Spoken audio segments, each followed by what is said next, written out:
喺我身後咧，呢個樓盤咧係坦洲呢邊最大型嘅樓盤，御風名門。呢個樓盤離珠海幾百米左右，過珠海或發商都或者係新武嗰邊咧幾分鐘車程，到關口嗰邊過澳門嘅話都係10零分鐘車程。如果去港珠澳大橋嘅話，大約係20分鐘左右車程啦，自己都可以搭車過去噶。呢個樓盤咧好多香港、澳門人喺度住嘅，因為個個都好方便啊。你睇呢架車啱好係一個香港業主嘅車嚟嘅，香港嘅車牌，香港嘅車。呢個小區一共30幾棟樓，幾千戶人住喺度，綠化面積大約係38左右啦。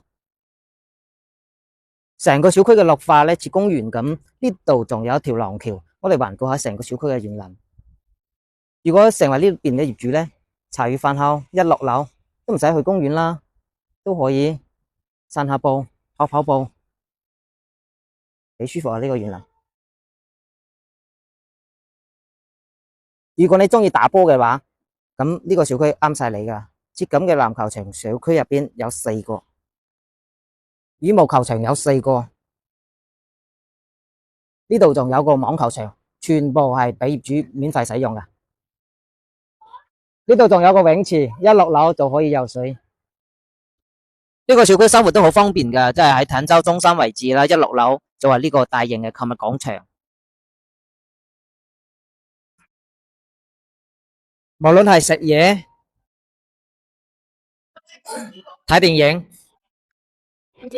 或者係行街啦，都好方便噶。哇，呢邊係小朋友玩嘅地方，好多小朋友。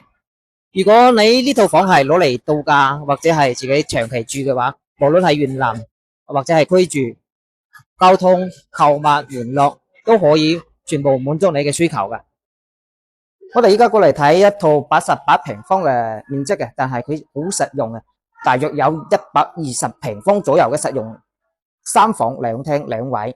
我哋依家睇緊係80幾平方嘅3房2衛，一入門口呢度寫住贈送面積，所以呢部分係贈送嘅，同埋呢間房間咧都係贈送嘅。頭先我講啦，80幾平方可以實用到120幾平方左右啦。過嚟咧呢邊係廳嚟嘅，呢邊係陽台。餐廳同埋廚房，成個廳咧可以做到南北通風嘅，南北通透嘅，最好通風嘅。嗰邊仲有個陽台仔可以曬衫嘅。呢邊係房間，房間都係帶飄窗嚟嘅。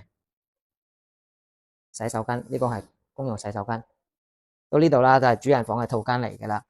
主人房套間呢邊係落地窗啊，落地窗過嚟仲有呢邊係衣毛間，做咗一個大衣櫃。呢個係洗手間。呢個樓盤咧，除咗80幾平方，仲有100幾、120幾平方嘅戶型嘅，3房到4房都有吓。如果對呢個樓盤感興趣咧，可以後台我啊。